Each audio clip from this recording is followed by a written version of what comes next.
soit donné de la part de notre Père, Jésus-Christ, et du Saint-Esprit de Dieu. Amen. Ce matin, j'ai une très bonne nouvelle pour vous. Et ensemble, je voudrais qu'on partage un thème qui est très important. Et ce thème est intitulé « Prépare-toi à la rencontre de ton Dieu ».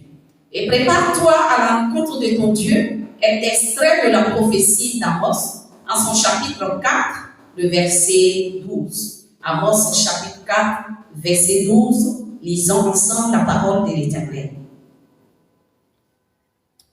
C'est pourquoi je te traiterai de la même manière, Israël, et puisque je te traiterai de la même manière, prépare-toi à la rencontre de ton Dieu, ô Israël. Alléluia. Donc ce texte est la prophétie d'Amos, Amos, serviteur de l'Éternel. Et Amos était un simple berger et cultivateur.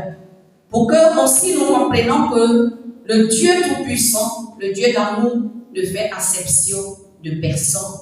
De la même manière que notre Seigneur Jésus-Christ a exercé le métier de menuisier en tant que charpentier, Amos était un simple berger et cultivateur. Mais cependant, Dieu va se saisir de cet homme pour interpeller le peuple de l'Éternel.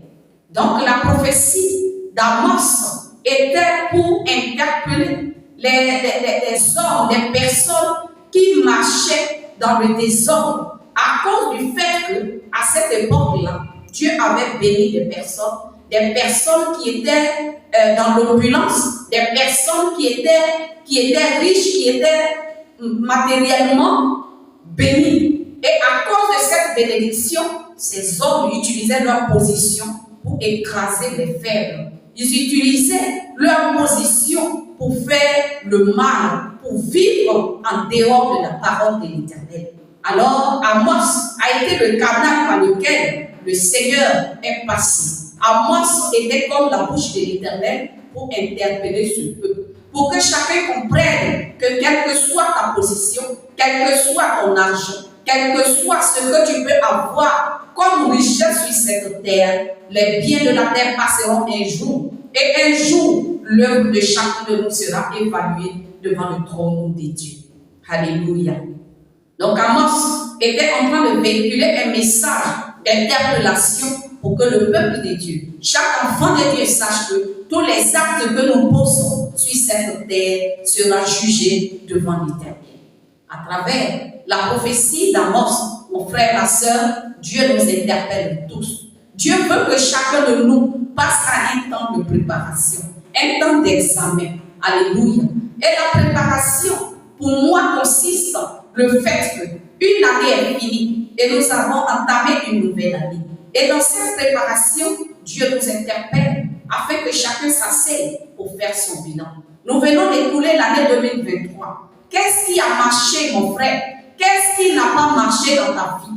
Est-ce que tu as pu marcher comme le Seigneur voudrait? Est-ce que tu as marché dans l'obéissance, dans la méditation de la parole?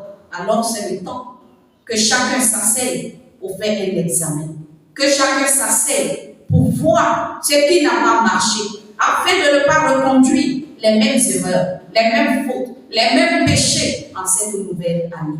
Si nous voulons voir l'année bénie, si nous voulons que l'année s'achève dans la grâce de Dieu, dans la gloire de Dieu, le Seigneur nous interpelle ce matin afin que chacun s'asseye pour faire son bilan. Que chaque famille s'asseye pour s'examiner, afin que tout ce qui n'a pas marché, nous puissions les passer en revue, les corriger pour que l'année soit une année de bénédiction.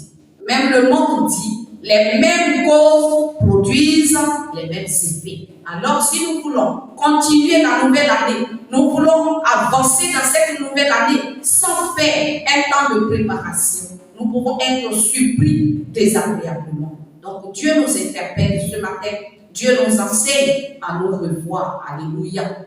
La préparation aussi consiste à passer le temps dans l'intimité avec Dieu. La préparation, c'est le fait d'avoir un temps de méditation de la parole de Dieu. La préparation, c'est faire connaître les voies du Seigneur à nos enfants, aux membres de nos familles. La préparation, c'est que chaque famille peut décider d'avoir un temps de prière, un temps de méditation familiale, afin que chaque membre de la famille puisse avoir la connaissance de la parole de Dieu. La préparation, c'est la prière, c'est la révélation de Dieu, c'est l'obéissance à la voix de l'Éternel. Mon frère, ma soeur, Dieu nous interpelle. Tu veux avoir une année bénie, tu veux que tes activités prospèrent, tu veux que l'œuvre de tes mains soit bénie, tu veux voir tes enfants dans le succès. Prépare-toi à la rencontre de ton Dieu. Alléluia.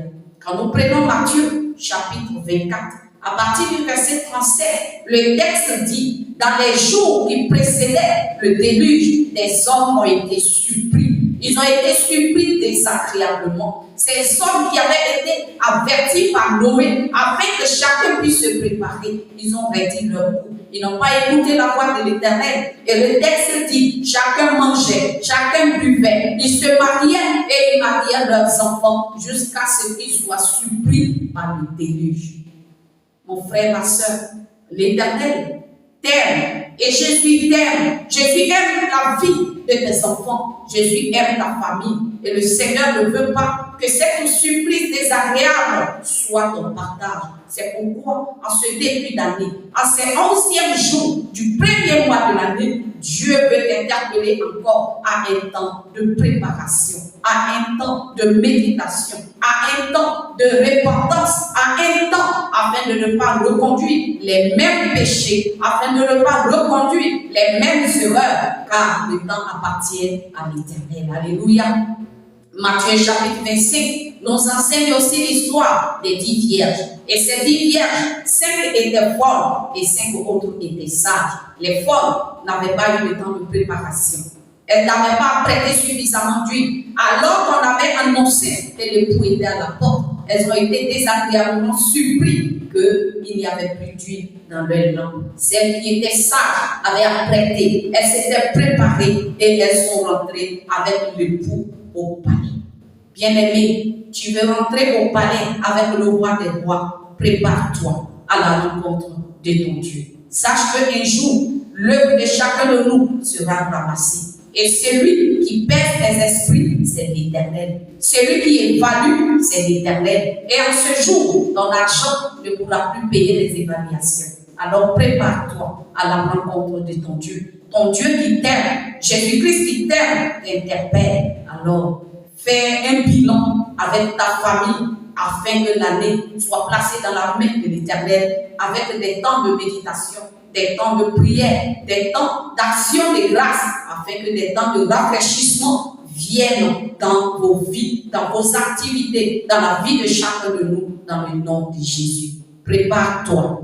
Préparons-nous à la rencontre de notre Dieu. Tu veux avoir la gloire de Dieu, tu veux aller au palais, prépare-toi à la rencontre du Seigneur. Que Dieu te bénisse, que Dieu bénisse ta décision. Shalom, shalom. Amen. Aswanga bomwana